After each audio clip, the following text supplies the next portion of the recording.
नमस्कार, सुप्रभातम, सर्वेभ्यो नमो नमः। तो कैसे हैं आप सब? आपके अपने YouTube चैनल संस्कृत सफलता में आपका स्वागत है। तो आज हमारा विषय रहेगा न्याय दर्शन। न्याय दर्शन का जो हमारे ग्रंथ लगा हुआ है वो है तर्क भाषा। सबसे पहले मैंने आपको वेदांत सार कराई। वेदांत सार के बाद बहुत बच्चों के कमेंट आ रहे थे कि नास्तिक दर्शन करवाएं। तो नास्तिक दर्शन एक वीडियो में एक बुक हो जाएगी, तो 3 दर्शन है, जो कि मैंने एक दर्शन आपको करवा दिया है। पहले चारवाक दर्शन, उसके बाद बौद्ध दर्शन और जैन दर्शन, वो 2 वीडियो में कंप्लीट हो जाएंगे। तो एग्जाम जब होगा तो उसके नजदीक में उन वीडियो को करवाऊंगा। 1-2 क्वेश्चन पूछते हैं तो वो तुरंत याद भी रहेंगे, आपको उनको ज्यादा दिक्कत नहीं होगी करने में। इनमें से जैसे वेदांत सार मैंने करवाया, उसमें से क्वेश्चन आते हैं। तर्क भाषा है, इसमें से क्वेश्चन आते हैं। तो ज्यादा देर नहीं करते हुए आइए कक्षा की तरफ चलते हैं।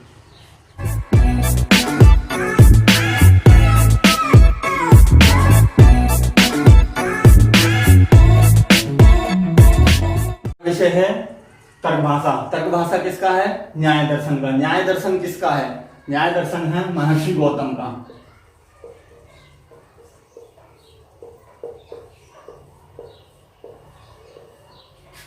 महर्षि, अभी ये मत देखो, अभी ये देखो बस। न्याय दर्शन है महर्षि गौतम का। महर्षि गौतम का दूसरा नाम क्या है? अक्षपाद गौतम। ठीक है। और इनकी जो न्याय दर्शन की जो बुक है, मैंने आपको शुरू में बताया, न्याय दर्शन, वैशेषिक दर्शन और पूर्व मीमांसा, उत्तर मीमांसा, सांख्य, योग, ये 6 दर्शन आपको बताए। आस्तिक दर्शन, तो उसमें से न्याय दर्शन का ग्रंथ कौन सा है? तर्क भाषा। न्याय दर्शन किसका है? महर्षि गौतम का। ठीक है, ये आपको याद होना चाहिए, सिंपल है ये बिल्कुल। न्याय दर्शन है महर्षि गौतम का। गौतम का परिणाम है अक्षपाद गौतम। अगर ये पूछ लें तो, बाकी पूछते नहीं, अगर पूछ लें तो आप बता देना इसका। उसके बाद हमारा ये ग्रंथ है तर्क भाषा। तर्क भाषा किसका है? केशव मिश्र का। केशव मिश्र बहुत इंपोर्टेंट बुक है, बहुत ज्यादा इंपोर्टेंट है, बहुत इंपोर्टेंट। कम से कम 4 से 5 क्वेश्चन इसमें से आते हैं। एक बार इसको ध्यान से पढ़ ले, थोड़ी लॉजिकल बुक है। इसको समझने में मतलब एक बार दिमाग में बैठ जाए तो बैठ जाती है, कोई भी क्वेश्चन गलत नहीं होता। एक ये है, वेदांत सार भी इसी तरह की है और सांख्य कारिका भी इसी तरह की है। अगर ये बुक आपके दिमाग में बैठ जाती है, एक बार समझ लेते हैं, तो क्वेश्चन गलत होने की कोई संभावना नहीं होती, बिल्कुल एक्यूरेट क्वेश्चन सही है। और देख लो, दर्शन के 20 से 22 क्वेश्चन आते हैं, तो उसमें से सीधे क्वेश्चन आपके ठीक ठीक होंगे इन बुक में से जो आएंगे सीधे। और जहां तक उम्मीद है कि सारे क्वेश्चन आपके ठीक होंगे, अगर आप वीडियो देख के, एक बार बुक देख के, एक बार तैयारी कर रहे हैं, तो आपका दर्शन पूरा कंप्लीट हो जाएगा और सारे सब्जेक्ट भी हो जाएंगे धीरे धीरे। वीडियो थोड़ी लंबी बनेगी, पर देखना, लास्ट तक देखना वीडियो को जरूर, क्योंकि बहुत क्वेश्चन मिलेंगे आपको इसमें से। तो उन्होंने तर्क भाषा किसकी है? केशव मिश्र की। तो इन्होंने शुरू में एक वो दे रखी है कारिका, तो इन्होंने कहा बालोपी न्याय प्रवेशम अल्पेन वंशत्य संक्षिप्त वितर्क भाषा प्रकाश्यते तस्य कृते मयिषा। तो उन्होंने इस तरह से बता रखा है कि मंद बुद्धि वालों के लिए भी ये है। ठीक है, तो आगे चलते हैं। क्वेश्चन जहां से बनते हैं हमारा वही मेन है, तो हम वही करते हैं। तो सबसे पहले क्या है? तर्क भाषा कितने पदार्थ मानती है? 16 पदार्थ। मैंने आपको बताया कि हर दर्शन में सबसे पहले तो पदार्थ कितने होते हैं, जैसे कि आपको बताया था चारवाक में 4 पदार्थ माने गए हैं, 4 तत्व माने गए हैं। तो उसी प्रकार वेदांत सार में 2 माने गए, ब्रह्म और जगत। तो ये इसमें 16 पदार्थ माने गए हैं।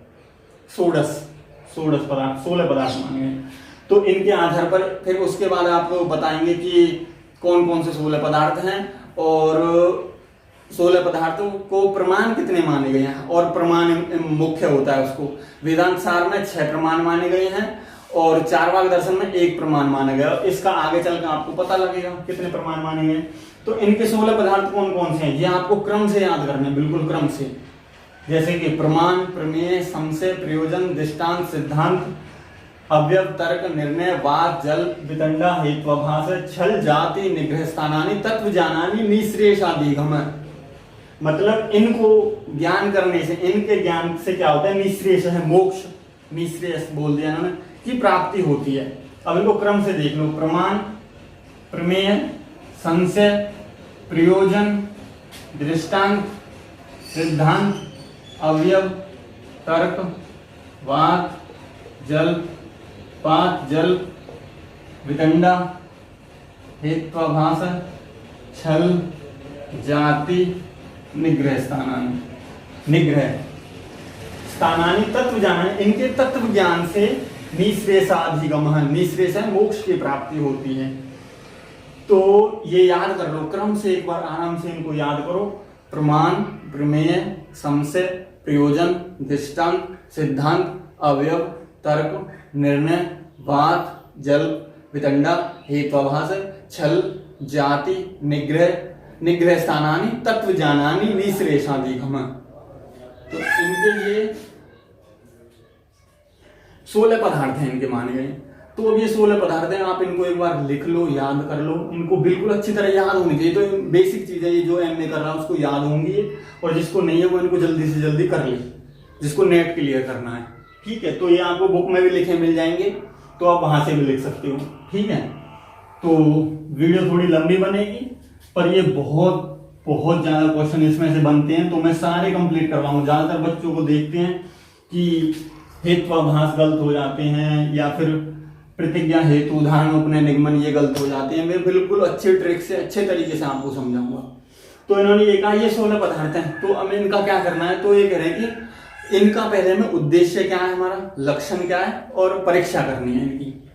तो उद्देश्य क्या है, उद्देश्य होता है 3 डेफिनेशन है, ये भी याद कर लो अगर पूछने तो। उद्देश्यस्तु नाम मात्रेण वस्तु संकीर्णतम, नाम मात्रेण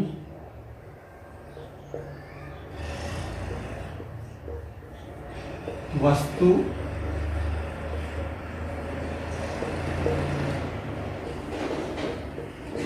संकीर्णतम। उद्देश्य होता है किसी चीज का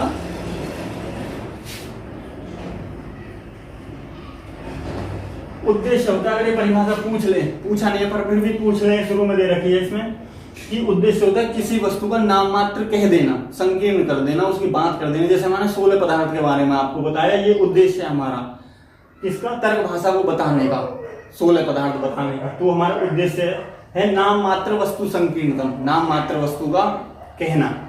ठीक है, उद्देश्य। फिर होता है लक्षण। अब किसी चीज का लक्षण क्या होगा, अब लक्षण है, जैसे कोई सिंपल भाषा में कह दें कि इसका कलम का लक्षण क्या है, तो ये कहते हैं कि ये लिखती है। अब और कोई चीज ऐसा नहीं है कि जैसे फोन है, फोन लिखता नहीं है, फोन का मतलब अलग, उससे पेन उससे लिखेंगे, हाथ से ऐसे करेंगे, इसमें अलग तरीके से लिखता। तो एक प्रॉपर लक्षण होना चाहिए। जैसे गाय का क्या लक्षण है, गो शासनादि मत्वम, गो होती है जो शासना से युक्त होती है वो गाय, तो उसका प्रॉपर लक्षण है, और किसी में जाता नहीं है वो लक्षण। तो लक्षण क्या होता है, किसी भी वस्तु का असाधारण धर्म।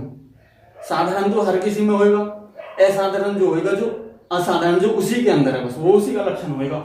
असाधारण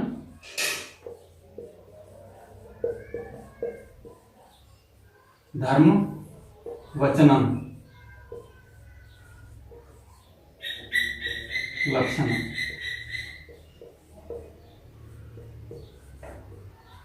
किसी वस्तु का असाधारण धर्म जो सबसे अलग हो, वो उसका लक्षण कहलाता है। जैसे गाय का मैंने आपको बता दिया।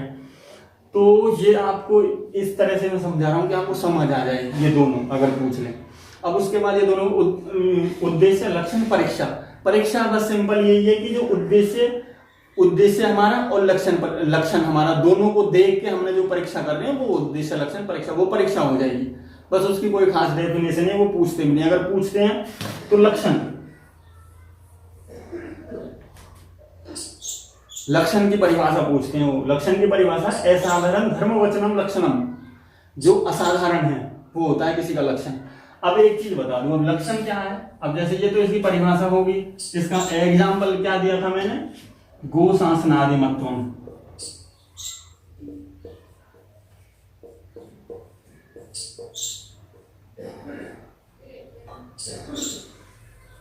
गाय वो होती है जो शासना से युक्त होती है, गो कंबल जिसके लटका होता है, वो गाय की पहचान होती है, वो उसका लक्षण है। वो भैंस के अंदर नहीं होता, वो और किसी के पशु के अंदर नहीं होता, वो सिर्फ गाय के अंदर होता है। अब इसके अंदर इन्होंने बता दिया कि लक्षण में भी 3 प्रकार के दोष पाए गए हैं।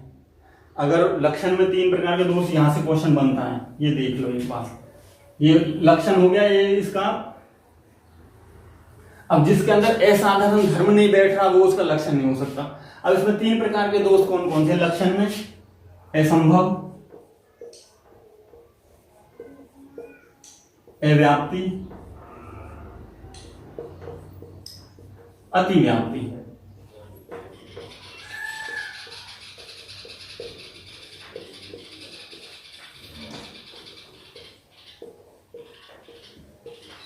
पहले तो ये समझ लो 3 दोष कौन कौन से बनेंगे? असंभव, अव्याप्ति और अतिव्याप्ति।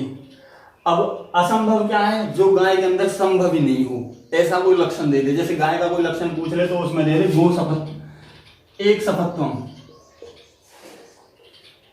एक सफत्वम, गोत्वम एक सफत्वम, मतलब गाय एक सफ वाली, एक खुर वाली। तो ये तो असंभव है। गाय के 2 खुर होते हैं, मतलब बीच में वो चीरा सा लगा होता है, 2 होते हैं। तो गाय का क्या होगा? असंभव। असंभव नाम का दोष है ये। 3 दोष हैं, असंभव, अव्याप्ति और अतिव्याप्ति।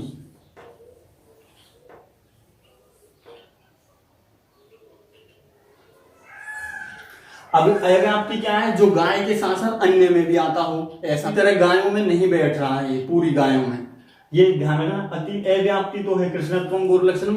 ये गाय काली भी होती है, गोरी भी होती है, कई तरीका की गाय होती है। और श्रृंगत्वम ये जा रहा अन्य में भी, जैसे भैंस के सींग होते हैं, भैंस के भी सींग होते हैं, गाय के भी सींग होते हैं। तो ये 2 चीज हैं। ये एक बार ये आप एक बार देख लेना। अव्याप्ति कृष्णत्वम गौरलक्षणम, अतिव्याप्ति श्रृंगत्वम गौरलक्षणम। जो अन्य में भी जा रहा है, गाय के साथ साथ भैंस में भी जा रहा है। ये क्या कर रहा है? अतिव्याप्ति ये पूरी तरह गाय में भी नहीं फिट बैठ रहा है। कृष्णत्वम काली होती है गाय, गोरी भी होती है, कई कलर वाली होती है गाय। तो ये दोनों याद रखो, अव्याप्ति अतिव्याप्ति। अव्याप्ति जो गाय में भी पूरी तरह नहीं बैठ रहा, अतिव्याप्ति जो गाय से भी अलग पशुओं में बैठ रहा है। जैसे श्रृंगत्वम गौरलक्षणम, गाय का लक्षण है सींग वाली होना, भैंस भी होती है सींग वाली। तो असंभव, अव्याप्ति और अतिव्याप्ति 3 दोष हैं। और इसके ये एग्जाम्पल, ये बिल्कुल दिमाग में बैठा लो, अगर क्वेश्चन आएगा तो तुरंत ठीक हो जाएगा यहाँ से। ये देख लो आप, ये एक तरीका है। असंभव एक सफत्वम, इसका तो कोई वो ही नहीं है, ये तो सीधा सिंपल है। अव्याप्ति जो गाय में ही पूरी तरह फिट नहीं हो रहा, कृष्णत्वम काली थोड़ी और भी तो गाय होती है, सफेद भी होती है, और तरीका की गाय भी होती है। अतिव्याप्ति श्रृंगत्वम गौरलक्षणम, जो सींग वाली गाय होती है, भैंस भी होती है, वो गाय के अतिरिक्त अन्य में भी जा रहा है। और इसका और पूरी तरह लक्षण क्या होगा? शासनादिमत्वम।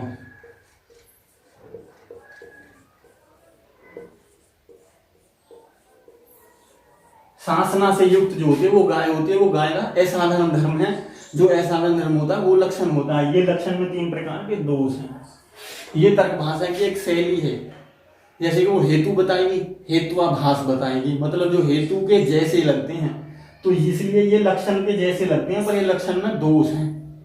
तो ऐसे हेतु हैं हेत्वाभास, जो हेतु में दोष होते हैं वो हेत्वाभास होते हैं। हेतुवत आभासम तो इतनी हेत्वाभास है। तो ये अभी वो बीच का टॉपिक वो बाद में बताऊंगा, अभी पहले यहाँ से क्रम से चलते हैं। ठीक है जी, ये आपको तीनों करनी है। तो उद्देश्य लक्षण परीक्षा होगी।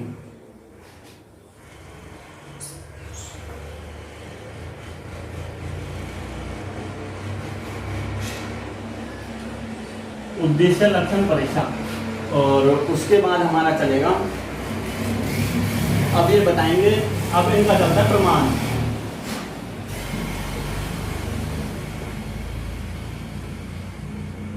अब प्रमाण, अब ये प्रमाण का लक्षण देंगे। प्रमाण का क्या लक्षण है? प्रमाकरणम प्रमाणम, प्रमाकरणम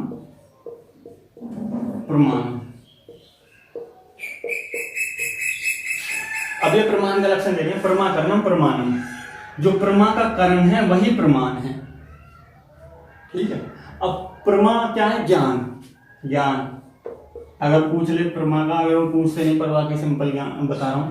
प्रमा का अर्थ है ज्ञान, और प्रमा का करण क्या है? प्रमाण।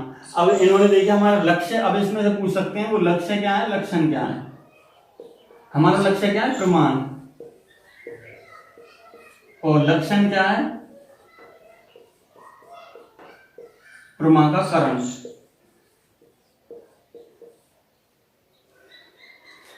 लक्ष्य मतलब हमें क्या याद, हमें हमारा लक्ष्य क्या, हमें किसका ज्ञान प्राप्त करना है, प्रमाण का। और ये प्रमाण का लक्षण क्या है, प्रमाकरण। तो ये हमारा हो गया लक्षण। लक्षण का मैंने अभी बताया आपको। तो ये वो प्रमाकरण प्रमाण है, ठीक है। अब उसके बाद ये कहेंगे प्रमा, प्रमा का अर्थ है ज्ञान। अब ये कहेंगे करण क्या है, अब करण बताते हैं आपको। लक्ष्य लक्षण याद हो गया। लक्ष्य तो है हमारा प्रमाण, प्रमाण की नॉलेज लेनी है, हमें ज्ञान करना है। और ये हमारा लक्ष्य है, लक्षण है, लक्षण, ठीक है। अगर वो पूछ लेता है लक्ष्य क्या है, प्रमाण, लक्षण क्या है, प्रमाकरण, सिंपल। अब ये कहेंगे प्रमा आपको बता दिया ज्ञान, अब प्रमा बताते हैं आपको। यथार्थ अनुभव है प्रमा।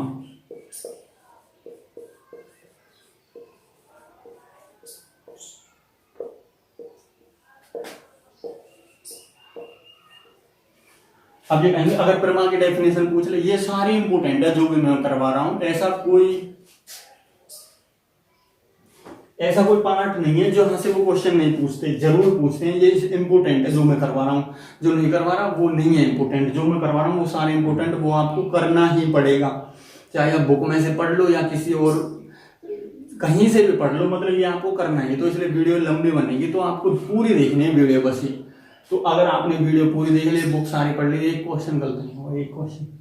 तो प्रमा क्या होगा, यथार्थ अनुभव है प्रमा, जो यथार्थ का अनुभव करवाता है होता प्रमा। अब यथार्थ कहने से उन्होंने क्या कर दिया, यथार्थ बोल के उन्होंने क्या कर दिया, संशय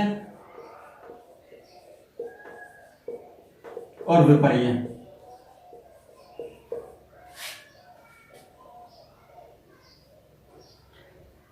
और तर्क,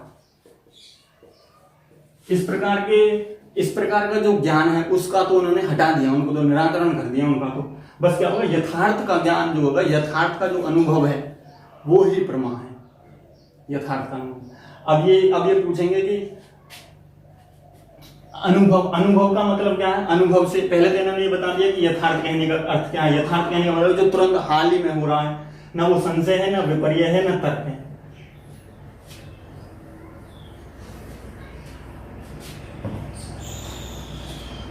अब ये क्या है, अनुभव कहने का मतलब क्या है, जो स्मृति का भी जिन्होंने निराकरण कर दिया है। अनुभव मतलब अब अभी का जो ज्ञान हो रहा है, तुरंत लाइव बिल्कुल, तो वो होता है प्रमा, प्रेजेंट का बिल्कुल। तो भी कह रहे स्मृति, अनुभव बोल के उन्होंने स्मृति का भी निराकरण। और स्मृति क्या है, ज्ञात विषम जानम स्मृति, ज्ञात विषम जानम स्मृति। स्मृति का मतलब ज्ञान विषय ज्ञान स्मृति, जो ज्ञान हमने पूर्व में जान लिया है उसका स्मरण करना, हो गया स्मृति। पर यहाँ पे क्या है, अनुभव है। तो ये आपको देखनी है डेफिनेशन, अगर वो पूछ लेता है कि स्मृति की क्या है, ज्ञान विषय ज्ञान स्मृति। यथार्थ की क्या है, यथार्थ का इन्होंने बता दिया, जो संशय और विपर्य और तर्क से अलग है, वो यथार्थ है।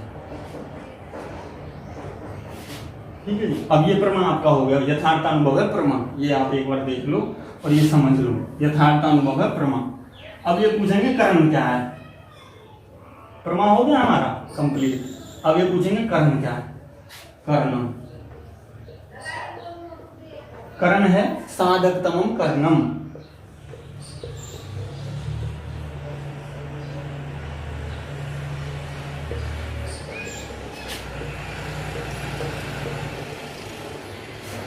साधकतमम कर्णम, जो किसी के लिए बहुत ज्यादा महत्वपूर्ण है। प्रकृष्टतम साधकतमम कर्णम, जो प्रकृष्ट है मतलब जो जिसके बिना कार्य हो ही नहीं सकता, वो है करण। ठीक है, बस इन्होंने यही बताया करण के बाद, साधकतम प्रकृष्टम साधकम कर्णम। तो ये इन्होंने याद रखना बस इसको, साधकतम कर्णम। ये तो व्याकरण में भी दे रखा है साधकतम कर्णम, जो इप्सित है किसी के लिए। साधकतम तमप का अर्थ वहां पे इप्सित बताया हुआ है उन्होंने, तो करण बोलिएगा साधकतम कर्णम। तो अब ये इंपोर्टेंट, ये हो गया तुम्हारा 3 हो गए, प्रमा करण प्रमाण। प्रमाण का हमारा प्रमाण क्या है, प्रमाण क्या है, लक्षण, लक्ष्य। और ये प्रमाकरण क्या है, लक्ष्य, लक्षण। तो लक्षण के बारे में हमने आपको बता दिया, प्रमा बता दिया, यथार्थ अनुभव है प्रमा, और करण बता दिया साधकतमम करणम। अब ये कह रहे हैं कि करण, अगर ये फिर बीच में इनकी थोड़ी सी वार्तालाप होती है, तर्क वितर्क होते हैं, वो बोलते हैं कि जैसे गधा भी आएगा मिट्टी वगैरह लेके, राष्ट्र गधा आएगा तो वो भी कहेगा वो भी कारण है, उसको भी कारण मानो। तो ये कह रहे हैं कि कारण ऐसे नहीं, कारण 3 प्रकार के कारण होते हैं। कौन कौन से कारण होते हैं? पहले तो कारण हो गया, फिर कारण का देख लो एक बार, ये कारण पूछ रहे हैं कारण। प्रमाणम हो गया, अब कारण देख लो। यस्य कार्यात् पूर्व भावो नियतो अन्य अनन्य अन्यथा सिद्धस्य तत्कारणम। जो कार्य के पूर्व में हो, नियत हो, अन्यथा सिद्ध हो, मतलब जो किसी और से सिद्ध ना हो। जैसे घड़ा है वो मिट्टी से ही बनेगा, कपड़ा है वो तंतु से ही बनेगा, वो अन्य चीज से नहीं बन सकता। जैसे कपड़ा है वो कागज से नहीं बन सकता, तंतु से ही बनेगा। घड़ा है वो कपड़े से या फिर और मतलब और किसी चीज से बनेगा नहीं, वो उसके लिए अन्यथा सिद्ध है और कोई चीज है। ठीक है, तो कारण का लक्षण आता है, इंपोर्टेंट है वो। यस्य कार्यात्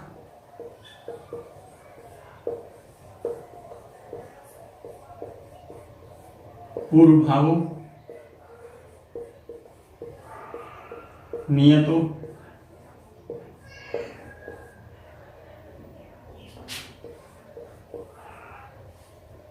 अन्यथा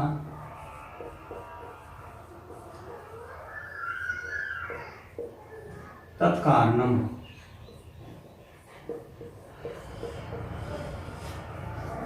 जो कार्य के पूर्व में रहे, नियत रहे और अन्यथा असिद्ध, जो किसी अन्य से असिद्ध हो। जो उसे तंतु है तो कपड़ा है तो तंतु से ही बनेगा, मिट्टी घड़ा है तो मिट्टी से ही बनेगा, तो वो कारण होता है। तो ये कहते हैं गधा भी आता है, वो भी कारण होता है। आकाश, वायु, सब चीज होते हैं, नियत होते हैं। अब ये इन्होंने बताया कि कारण तो आपको बता दिया, ये होता है इसका लक्षण, तो उन्होंने बता दिया। अब जैसे इन्होंने जैसे यथा, एक बार वो देख लो, तंतु पटस्य कारणम।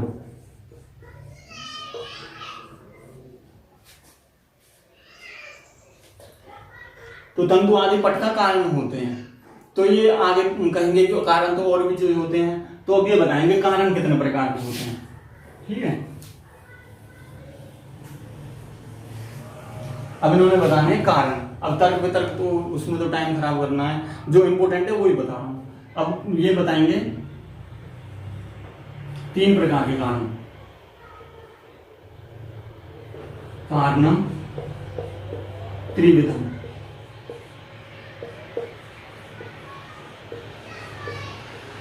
समवायी, असमवायी और निमित्त।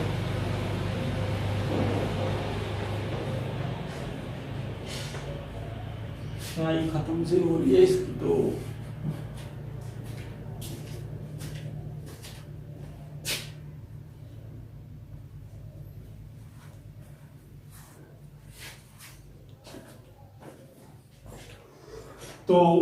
कारण 3 कौन कौन होता है? समवाय, असमवाय और निमित्त। अब एक बार थोड़ा सिंपल तरीके से समझ लो इनको। समवाय कारण कौन से होते हैं? तंतु पट का समवाय कारण है, जो पट में समवेत रूप से रहता है वो समवाय कारण होता है। असमवाय कारण क्या होता है? जो तंतु तंतु तंतु जो तंतुओं का योग होता है, तंतु जुड़ते हैं। ये बहुत बार पूछते हैं क्वेश्चन और बहुत ज्यादातर बच्चों का गलत होता है क्योंकि समझ नहीं आता। तो समवाय संबंध होता है जो तंतु और पट का संबंध होता है, मिट्टी और घड़े का संबंध होता है, कान का और आवाज का संबंध होता है, और अवयव अवयवी का, गुण गुणी का, तो जाति व्यक्ति का, इस प्रकार के जो संबंध होते हैं वो समवाय संबंध होते हैं, जो संवेद रूप से रहते हैं उसमें। अगर इस कपड़े में से तंतु निकाल लिया तो कपड़ा नहीं रहेगा, तंतु रहेगा। तो ये संवेद होते हैं, मतलब जुड़े होते हैं। अगर वो होएगा तो वो, ठीक है। और असमवाय कारण क्या होता है? असमवाय कारण वो होगा जैसे तंतु है, इस तंतुओं का जो जोड़ है, एक एक तंतु मिलके जो ये टी शर्ट बन रही है ना, जो ये टी शर्ट बन रही है, तो इन तंतुओं का जो जोड़ है, संयोग है, बस संयोग से याद रखो, वो असमवाय कारण है। अब निमित्त कारण, जो ना समवाय है ना असमवाय है पर कारण है, जैसे वेमा आदि, जो मतलब इसको बनाने में, कपड़े बनाने में ठोकना, ये सब काम करना, और जो इनके मतलब कुछ साइज वगैरह देना, वो सारी चीजें वो वेमा आदि बोलते हैं इसमें। तो वो क्या है, निमित्त कारण। तो समवाय यत् संवेतम उत्पद्यते तत् समवाय कारणम। डेफिनेशन देखना, यत् संवेतम उत्पद्यते तत् समवाय कारणम।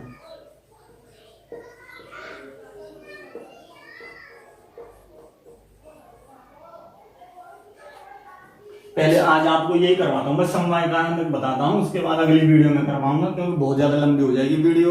आधे घंटे की वीडियो तो अभी हो जाएगी, पर ये वीडियो देखनी है बस पूरी तरह, क्योंकि ये वीडियो बहुत इंपॉर्टेंट है और बहुत मेहनत से बन रही वीडियो, क्योंकि इसमें बहुत मेहनत लगती है, बहुत कुछ पहले पढ़ना पड़ता है, और इसमें से क्वेश्चन आते हैं। बस ये कि नेट जिसको क्लियर करना है ना, वो वीडियो को देखो, लाइक करो, शेयर करो, सब अपने दोस्तों के पास भेजो इसको बस। तो समवाय कारण कौन सा, यत् संवेतम उत्पद्यते तत् समवाय कारण। इन्होंने इसके दो लक्षण दे रखे हैं। दो लक्षण कौन कौन से हैं? पहला तो इन्होंने इसके दो दे रखे हैं लक्षण, यत् संवेतम उत्पद्यते तत् समवाय कारण। जो संवेत रूप से रहता है वो क्या होता है, समवाय कारण होता है। और दूसरा इन्होंने दे रखा अयुत्सित संबंध,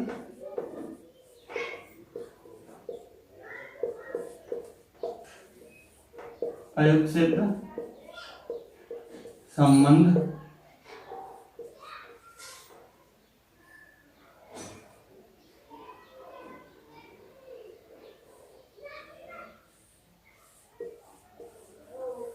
संवेतम तत्समवाय।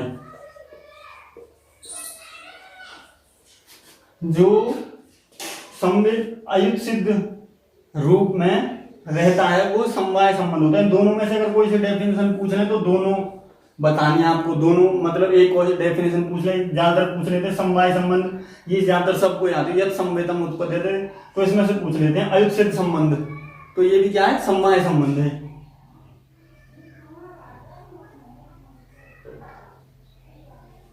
सॉरी क्या पढ़ा मैंने,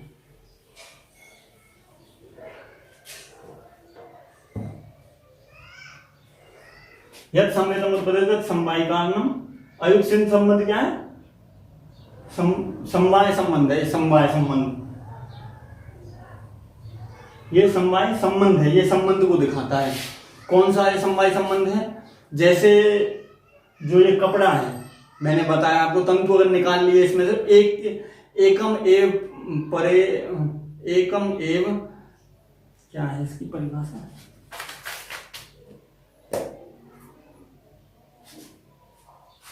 मतलब ये कह रहे हैं एक के आश्रित होने पर दूसरा, एक पर दूसरा आश्रित होता है, ये है इसका अयुत्सित का संबंध। अयुत्सित का अर्थ है एक पर दूसरा आश्रित होता है। अगर कपड़े में से तंतु निकाल लिया तो कपड़ा नहीं रहेगा, तंतु बन जाएगा। अगर हमने तंतु को कपड़े में डाल दिया तो कपड़ा नहीं रहेगा, वो तंतु नहीं रहेगा, वो कपड़ा बन जाएगा। एकम एव अपर आश्रितम तिष्ठते, जो एक दूसरे पर आश्रित होता है, एक के नष्ट होने पर दूसरा नष्ट हो जाए। ठीक है, तो ये समवाय संबंध है। समवाय संबंध यत् संवेतम उत्पद्यते तत् समवाय कारणम। जो संवेत रूप से कपड़े में रहता है, कपड़े में तंतु संवेत रूप से रहता है, उसको अलग नहीं किया जा सकता। उसी प्रकार मिट्टी घड़े में संवेत रूप से रहती है, उसको अलग नहीं किया जा सकता। तो समवाय संबंध कितने प्रकार के होते हैं ये आप देख लो, दोनों अयुत्सित संबंध और संवेत संबंध। 5 समवाय संबंध होते हैं, 5 प्रकार के, पंचविधम। अवयव अवयवी,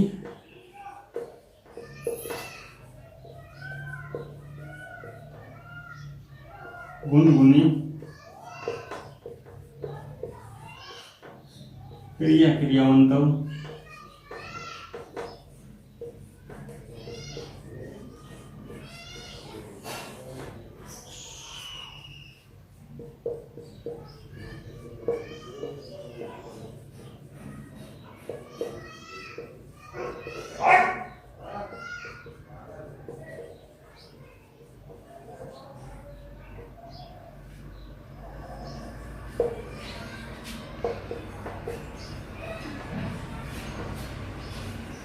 तो समय संबंध 5 प्रकार के होते हैं। अवयव, अवयवी, गुण, गुणी, क्रिया, क्रियावंत, जाति, व्यक्ति, विशेष, नित्य, द्रव्य। अगर वो पूछ लेता, इनमें से पूछता है वो कि जैसे इसमें से समय संबंध कौन सा है, वो दे देगा विशेष, नित्य, द्रव्य और भी कुछ दे देगा 4 ऑप्शन में, तो उसका उत्तर ये है। तो ऐसे घुमा के क्वेश्चन पूछता है। वो आपको सारी चीज अच्छे से तैयार करनी है इसके, जिस तरह मैं करवा रहा हूँ। समय संबंध कौन कौन से हैं? 5 हैं। अवयव, अवयवी, गुण, गुणी, क्रिया, क्रियावंत, जाति, व्यक्ति, विशेष, नित्य, द्रव्य। मतलब अवयव में अवयवी का समवाय संबंध होता है, जैसे कपड़े में तंतु का, मिट्टी में घड़े का। गुण का गुणी के साथ, इसके अंदर जो गुण होता है उसका उस गुणी के साथ। क्रिया, क्रियावंत, ऐसी क्रिया का क्रिया के साथ। जाति का व्यक्ति के साथ, जो व्यक्ति वो किसी जाति को रिप्रेजेंट करता है, जाति के बारे में बताता है, तो उसका क्या होता है? समवाय। जैसे मैं आदमी, मनुष्य जाति को क्या करता हूँ? मनुष्य जाति समवाय संबंध है, मनुष्य से जुड़ी हुई है एक व्यक्ति। तो ऐसे विशेष, नित्य, द्रव्य, जो विशेष पदार्थ हैं, नित्य, द्रव्य जो आकाश वायु उनका। तो ये समवाय संबंध आपका कंप्लीट हो चुका है। तो वीडियो को ज़्यादा से ज़्यादा देखें, लाइक करें, शेयर करें और अपने दोस्तों के पास फैला दो इस वीडियो को। और ये सारी जो ये दर्शन बन रहा है, तर्क भाषा जो बन रही है, इसके में से बहुत क्वेश्चन आते हैं और इस वीडियो से आपको बहुत ज़्यादा हेल्प मिलेगी। तो प्लीज़ वीडियो को लाइक करें, शेयर करो, कमेंट करो और बताओ कैसा लगा ये पार्ट। और अब नेक्स्ट पार्ट कल आ जाएगा, डेली पार्ट आते रहेंगे। तो इसके उसके बाद जो 2 दर्शन बच गए हैं, नास्तिक दर्शन, उनको मैं बिल्कुल लास्ट में करवाऊंगा एग्जाम के बिल्कुल पास में, ताकि उसमें से 1-2 क्वेश्चन आते हैं वो तुरंत के तुरंत आपके वहीं के वहीं ठीक हो जाए, ज़्यादा ना पढ़ना पड़े। तो थैंक यू।